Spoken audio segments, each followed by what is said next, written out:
How's everyone doing? This is your boy. What's this one going to be about? This is going to be a conspiracy piece. Yeah, it's something that I've been wanting to do for a while, but I ain't really been sure how to do it. So I'm guessing I'm just going to go ahead and speak and smoke a cigar. Excuse me. I'm going to be talking about fatigue.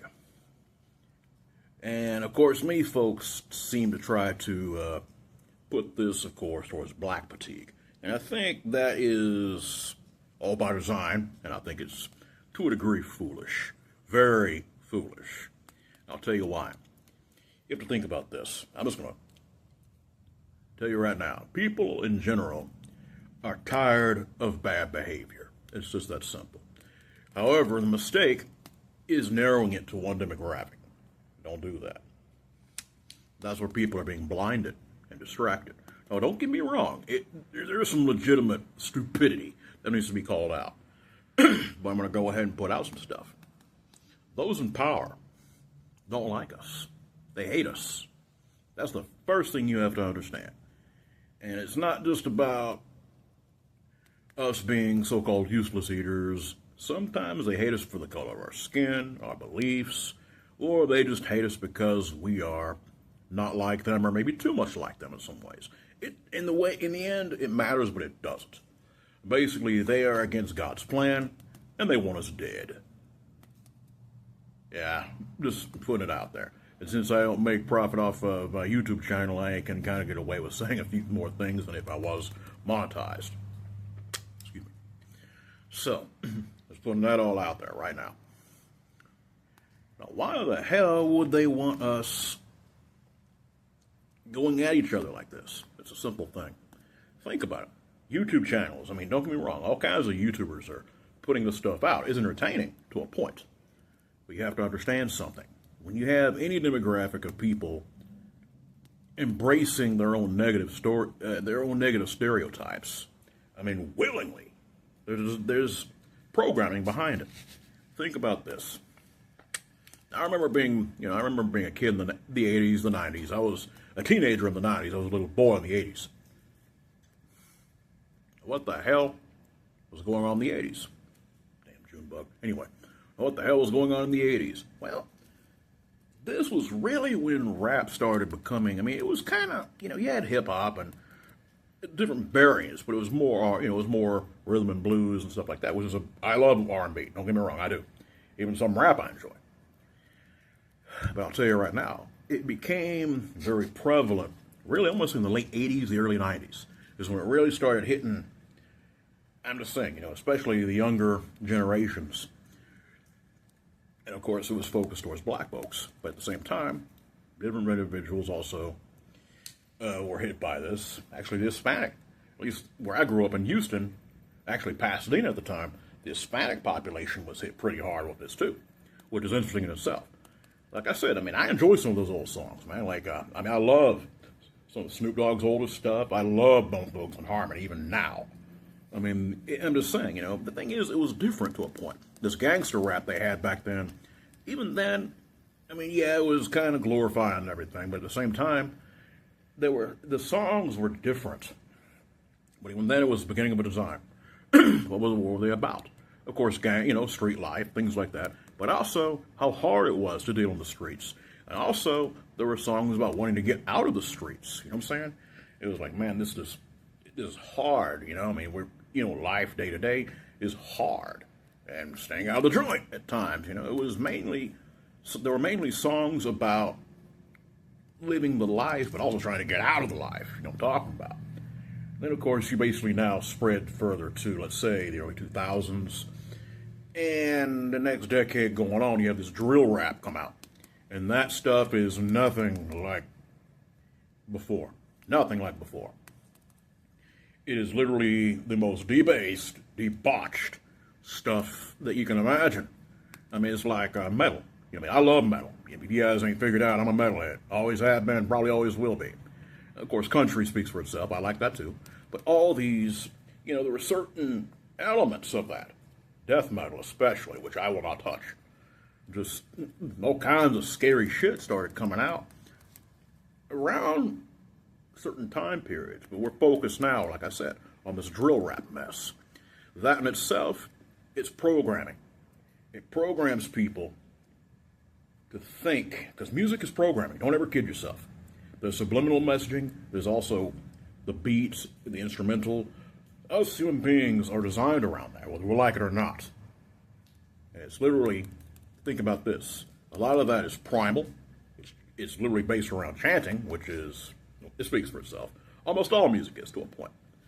But at the same time, it's just gotten so debased, like seriously bad. Violence, death, more than you can imagine. And, think of something else. What else would cause people to behave badly? You remove the parental system. I'm pretty sure you guys have heard the old, by now it's a cliche, take the fathers out of the home, you have the, it's a little more than that. You take God out of the home, for one, you have a problem. Number two, you do break down the parental system. And of course, a lot of times it's the father, because the father is supposed to guide his family, protect them. And when you basically wipe that out, and you have people dependent on the system, or whatever it might be, and of course only a mother or the state raising these kids, you have no discipline, no control emotionally. I've come across people who have zero, and I mean zero, emotional intelligence. Now, I understand, I'm impulsive, I get it, but I was always a father figure in the home. Of course, my dad speaks for himself, even though that, me and him had that falling out, but that was when I was well into my 20s at that time. You know what I'm saying? So either way, I was pretty much who I am now, to a degree. But either way, I grew up with that parental system. A lot of these kids don't have that now.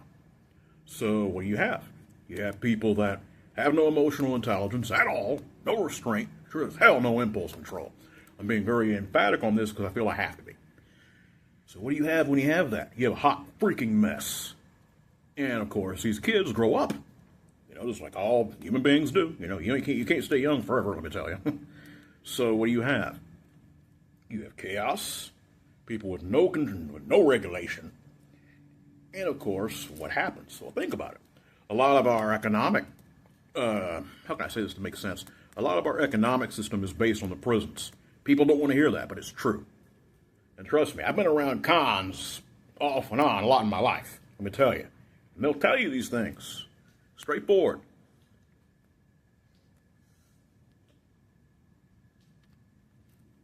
I'm just saying. What does a person like that have to hide? Not much. Let me tell you.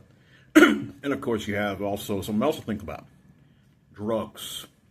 That has been in our streets for so long. The so-called war on drugs is a lie. It's been a lie and it's going to be a lie. Period. That's been kind of common knowledge since it was started. So, you basically now have what's called the school-to-prison pipeline. Think about it. You have teenagers with no discipline. They ain't got it at home. The state ain't going to try to give it to them because you can't do that. You have to have it in the home. God's not in the home. You have no faith. You have nothing. The spirit is not, how can I say this? The spirit is starving. There's no emotional intelligence, as I said before. No guidance.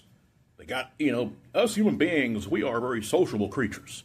We're going to go where we can to socialize and get that which we need. And if you have a kid with no home life, he's going to go out there where he can on them streets. And that need will be fulfilled. Whether it be just bad company or the gangs. You know what I'm saying? That's just how it is. And of course, you have the welfare mentality, which speaks for itself. You take the father out of the home, you take God out of the home, you have the state, and very undisciplined individuals raising these kids, if they're raised at all. And again, it's just a big, hot mess. And right now, they're wanting us, the people, to get angry at those individuals. And trust me, I don't tolerate stupidity in any way, shape, or form. But you have to think about that. Why are they pushing the fatigue so hard? They're poking the bear for some reason. They're wanting us again to start fighting each other. It's all about division again. That's what I'm trying to get across here.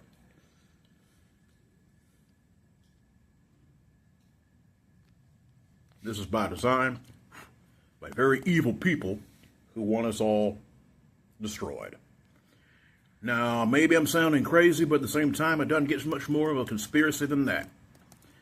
If you know what I'm talking about, I believe it's fairly firmly truth. It's disgusting, but that's how it is. So before you get all enraged and angry, I mean, and you have every right to be, any person who's dealt with this kind of stupidity, this kind of idiocy, and even evil, they have every right to. But you have to be, but here's the thing. The foolishness has to be stopped. I don't care what color of skin you are. That has to be stopped. It needs to be stamped out completely. We all agree with that. But you also have to understand, you can't go after the symptoms and not expect to cure the illness. You know what I'm saying? And that's all by design. They want us sick up here and in our spirits. And of course, the body speaks for itself. They've been doing that for a while. And that really is all there is to say. I just don't want you guys to be distracted by what they're trying to really get tuned out. Because we're all better than that, and we can do better than that. But either way, I figured this would be a very interesting piece, and I've been wanting to do it, so it's been done. You guys, for right now, know who I am and my channel. Yeah, there you go. You guys be blessed, and you be safe.